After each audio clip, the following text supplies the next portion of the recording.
Selamat pagi jemaat dan simpatisan GKI Wongso Dirjan yang dikasihi Tuhan.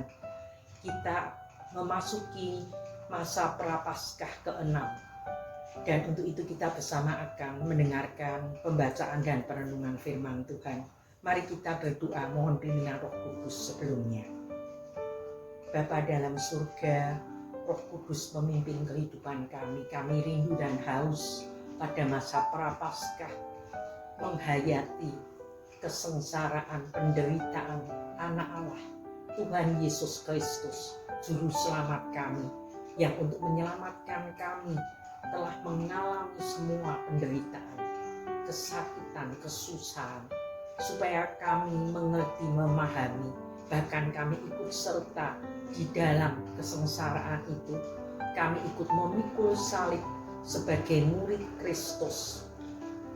Tuhan sendiri yang akan memampukan kami, menguatkan kami, sehingga kami mampu mengikuti Tuhan Yesus Kristus, Juru Selamat kami, Jenderal dan Pemimpin kami yang sejati.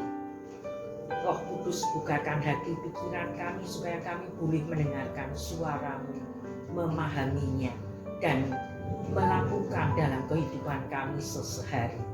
Berfirmanlah, kami anak-anak-Mu siap untuk mendengarkannya. Dalam nama Kristus Yesus, Tuhan dan Juru Selamat yang sejati. Amin. Untuk ayat firman Tuhan yang diberikan yaitu dari Injil Yohanes 19 ayat 30. Sesudah Yesus meminum anggur asam itu, berkatalah ia, sudah selesai. Lalu ia menundukkan kepalanya dan menyerahkan nyawanya. Saudara, ada saat-saat di mana manusia menghadapi masalah yang berat, entah masalah perpecahan dalam keluarga, atau kesehatan yang menurun, atau ekonomi yang sedang jeblok, atau karier yang mandek, dan seterusnya. Biasanya pada saat-saat seperti itu kita manusia cenderung menjadi egois, mementingkan diri sendiri, dan egosentris. Ego kita, kesusahan kita, penderitaan kita yang terus menjadi pusat perhatian kita. Tentang tetangga, tentang saudara, entah yang mengalami kecelakaan atau terkena COVID sekalipun. Wah, mana sempat kita memikirkan mereka. Wong diri kita sendiri sedang dalam kesusahan. Dan sikap sedemikian seolah dianggap wajar dan bahkan dapat dibenarkan. Tetapi justru sikap Tuhan Yesus di atas kayu salibnya amat berbeda. Saat itu Tuhan Yesus tergantung di antara langit dan bumi, seolah ditolak, diemoi oleh dunia manusia, tapi juga oleh Sang Penguasa surga, Bapa di surga. Secara fisik Yesus sudah habis-habisan, tidak ada lagi yang utuh pada tubuhnya. Punggungnya pecah oleh cambukan tentara Romawi yang berujung paku-paku runcing. Wajahnya pasti biru lebam, ditonjok dan dipukuli habis-habisan. Kepala perih, dimahkotai duri-duri yang tajam. Tangan dan kaki dipakukan pada salib. Darah mengucur di mana-mana.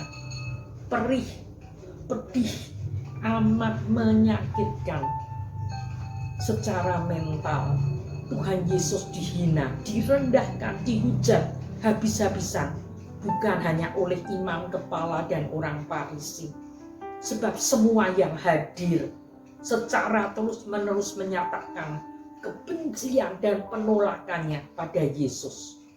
Bahkan para muridnya, sobat-sobatnya sudah menjualnya, mengkhianatinya, menyangkalinya, dan meninggalkan dia sendirian.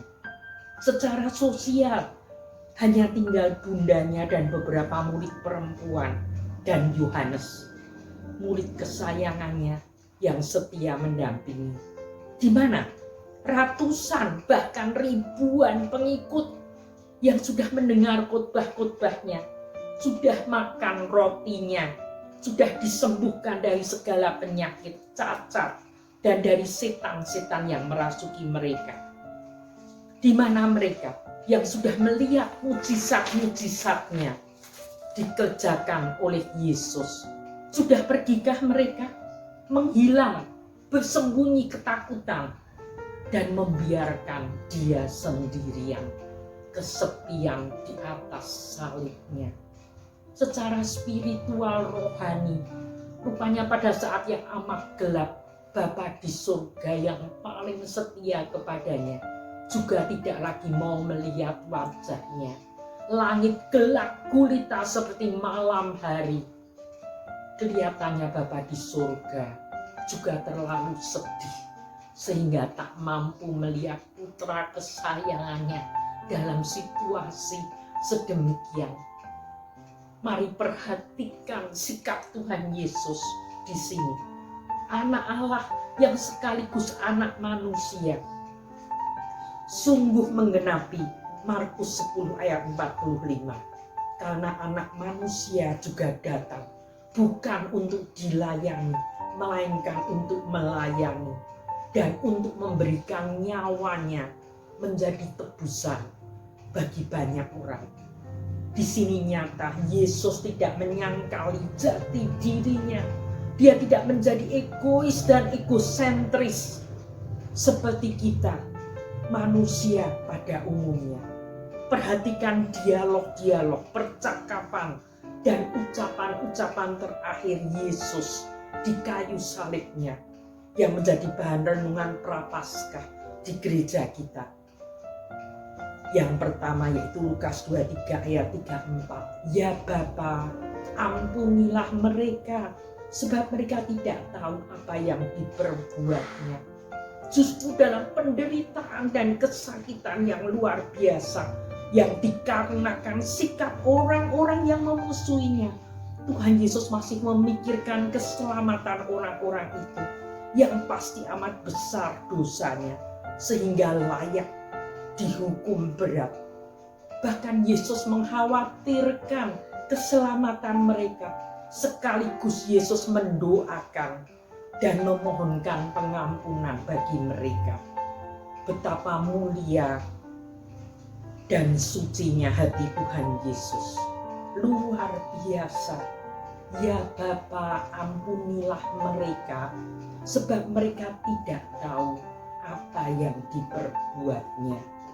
Yang kedua, Lukas 23, 39-43. Sesungguhnya hari ini juga engkau akan ada bersama-sama dengan aku di dalam Firdaus. Dalam penderitaan dan kesengsaraannya, Yesus masih sempat menyimak percakapan dua penjahat yang disalibkan bersama dengannya. Yang satu ikut-ikutan orang banyak mengejek Yesus dan menantangnya untuk menyelamatkan mereka. Tapi yang seorang lagi menegur temannya dan mengingatkan mereka berdua memang pantas dihukum salib karena kejahatan yang sudah mereka perbuat. Berbeda dengan Yesus yang difitnah, diperlakukan sewenang-wenang karena iri hati dan kejahatan orang banyak. Sekaligus orang ini menyatakan imannya pada Yesus, berharap Yesus tidak melupakannya saat kembali sebagai Raja. Dan alangkah indahnya, bahkan pada detik-detik kematiannya sendiri yang semakin mendekat, Tuhan masih memberikan keselamatan pada manusia yang percaya dan berharap padanya. Sesungguhnya hari ini juga engkau akan ada bersama-sama dengan aku di dalam Firdaus. Yang ketiga, Yohanes 19, 25-27. Ibu, inilah anakmu, inilah ibumu. Luar biasa dalam penderitaan yang memuncak, Tuhan Yesus sebagai putra sulung kesayangan bundanya masih ingat akan tanggung jawabnya pada bundanya, Maria, Rupanya Bunda Maria beserta beberapa perempuan yang lain dan Yohanes mengikuti, mendampingi Yesus sampai ajalnya tiba. Sebagai putra sulung, Yesus bertanggung jawab terhadap ibunya dengan mengalihkan tanggung jawab itu kepada Yohanes, murid kesayangannya. Kemudian Yohaneslah yang merawat Bunda Maria menggantikan Yesus. Luar biasa. Tugas ilahi tidak menyebabkan Yesus ingkar terhadap tugasnya sebagai putra Maria. Ibu, lihatlah anakmu, lihatlah ibumu. Yang keempat, Markus 15 ayat 34. Eloi, Eloi, lama sabachthani. Seolah baru menjelang saat-saat terakhir Tuhan Yesus ingat akan kebutuhan pribadinya. Betapa gelap, sepi, dan amat menakutkan harus hidup dan berjuang tanpa Bapaknya. Bahkan di sini Yesus seolah berbicara, kalau aku tidak bisa lagi menyebut Engkau Bapa, Engkau tetap Allahku. Allahku, Allahku, mengapa Engkau meninggalkan aku? Yang kelima, Yohanes 19 ayat 28-29. Aku haus. Rupanya keadaan fisik Tuhan Yesus sudah amat kritis. Tubuhnya sudah kehilangan darah, keringat, dan cairan yang amat sangat. Dehidrasi hebat yang dapat membuat orang kehilangan kesadaran, bahkan membawa kematian. Itu sebabnya Yesus mengeluh, aku haus. Dan yang keenam terakhir, Yohanes 19 ayat 30. Sudah selesai. Ayat renungan kita untuk masa Prapaskah terakhir. Meskipun merupakan ayat terakhir dan bunyinya sudah selesai. Ingat saudara, ini bukan titik terendah dalam rangkaian peristiwa kesengsaraan Tuhan. Tapi justru ini titik yang tertinggi. Karena disinilah letak garis finishnya. Sebab teriakan Tuhan Yesus sudah selesai. Bukan teriakan kekalahan atau keputusasaan. Justru ini teriakan kemenangan. Anak Allah dan anak manusia Yesus Kristus dengan kematiannya sudah mengalahkan iblis dan kroni-kroninya. Markus 10 ayat 45. Digenapi karena anak manusia juga datang bukan untuk dilayani, melainkan untuk melayani dan untuk memberikan nyawanya menjadi tebusan bagi banyak orang. Yesus setia sampai ke akhir pada panggilannya. Itu sebabnya tepat sesudah kematian Tuhan Yesus, tirai bait Allah terbelah dua. Matius 27 ayat 51. Sebab Tuhan Yesus sebagai imam agung sejati dengan kematiannya sudah memasuki ruang maha kudus di surga dengan membawa darahnya sendiri untuk penebusan dosa dunia. Pintu gerbang Taman Eden yang sudah tertutup berabad-abad dibukakan kembali untuk semua orang yang percaya akan kurban Kristus. Haleluya. Oleh sebab itu rangkaian acara Prapaskah layak diperingati, dirayakan dengan penuh syukur dan sukacita. Sebab kasih karunia Bapa, Putra, dan Roh Kudus nyata bagi manusia-manusia berdosa. Seperti saya, juga Anda dan Anda. Memang selama kita masih di dunia, kita masih sering merasakan berat dan nyerinya salib yang mesti kita panggul. Sedihnya menyangkal diri. yang egois, mesti kalah dan mengalah pada kemanusiaan kita yang serakah dan selalu mau menang sendiri. Jangan jadi lemah dan kalah. Pandang Kristus yang tersalib di Golgota.